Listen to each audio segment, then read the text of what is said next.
मेरे प्रिय भक्तगण, आज हम एक कथा का श्रवण कर रहे हैं जो सुनने मात्र से आपके जीवन में सुख संपत्ति और धन की वर्षा होगी। तो चलिए कथा को प्रारंभ करते हैं। अगर आप यह कहानी सुन रहे हैं तो पूरा सुनिए, आधा अधूरा छोड़कर जाने की गलती मत कीजिएगा। इस पवित्र कथा को सुनने मात्र से मनचाहा फल की प्राप्ति होगी। आप शिव भक्त हैं तो भोलेनाथ का अनादर न करें।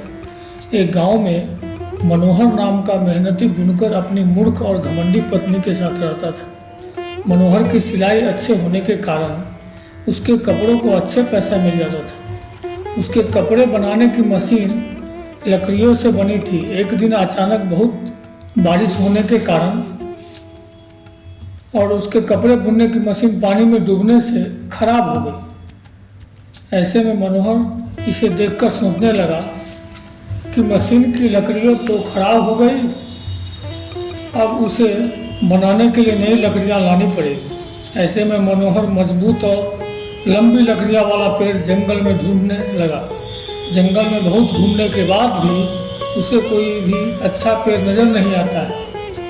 घूमते घूमते अचानक उसकी नज़र नदी किनारे एक बड़े पेड़ पर पड़ती है जो बहुत ही लंबा और घना था। ऐसे में मनोहर सोचने लगा कि यह कितना अच्छा पेड़ है, इस लकड़ी से मेरी सारी परेशानियां दूर हो जाएगी। जैसे ही मनोहर उस पेड़ पर कुल्हाड़ी मारने के लिए उठाता है, तभी अचानक उस पेड़ पर से एक आवाज़ आती है, रुको बालक। इस आवाज़ को सुनकर मनोहर फट से पूछता है, आप कौन हैं? तो आवाज़ आती है कि मैं ब्रिज पर रहने वाला देवता हूँ। मैं यहाँ नदी के किनारे बैठकर नदी की शीतल हवा का आनंद लेता हूँ। मनोहर भगवान से कहता है कि मैं भी लाचार हूँ प्रभु, मेरे कपड़े की मशीन बारिश के पानी से नष्ट हो गया है। उस मशीन के उपकरण को फिर से नया बनाने के लिए मुझे ऐसे ही लकड़ी की तलाश है। ऐसे में यदि मैं इस वृक्ष की लकड़ी नहीं ले जाऊँगा तो मेरा परिवार भूखा मरने लगेगा। इसलिए मैं इस वृक्ष की शाखाएँ काटने के लिए विवश हूँ। तब भगवान मनोहर से कोई एक वर मांगने के लिए कहते हैं। ऐसे में मनोहर भगवान से वर मांगने के लिए एक दिन का समय मांगता है। देवता ठीक है कहकर अदृश्य हो जाते हैं। भगवान के अदृश्य हो जाने के बाद मनोहर जल्दी जल्दी अपने घर जाने लगता है। गांव जाते समय रास्ते में मनोहर को अपने प्रिय मित्र नाई से भेंट होती है। तब मनोहर का मित्र मनोहर से पूछता है, तुम तो बड़ी सोच में पड़े हो, क्या बात है, सब ठीक तो है ना? तब मनोहर अपनी सारी परेशानियां अपने मित्र को बताया। ऐसे में दोस्त से मनोहर वर मांगने की सलाह मांगा तो उसका मित्र उसे उस देश का राजा बनने और स्वयं को मंत्री बनाने की सलाह देता है। मनोहर को वह अपनी पत्नी से सलाह ना मांगने की राय देता है, लेकिन फिर भी सारी बात सुनकर मनोहर अपनी पत्नी से सलाह करने का विचार करता है।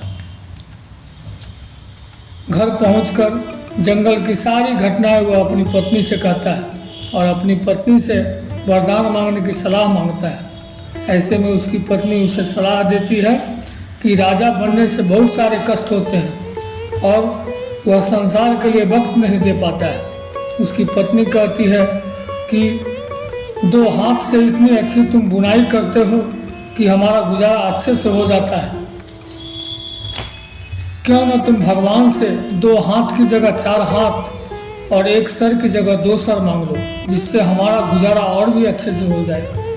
मनोहर को पत्नी की यह बात सही लगती है और फिर से वह जंगल में जाकर भगवान के सामने 2 हाथ और 2 सर होने का वरदान मांगता है। यह सुनकर भगवान मन ही मन मुस्कुराकर मानव की मूर्खता पर हंसते हैं और उसे यह वरदान देकर अंतर ध्यान हो जाता है।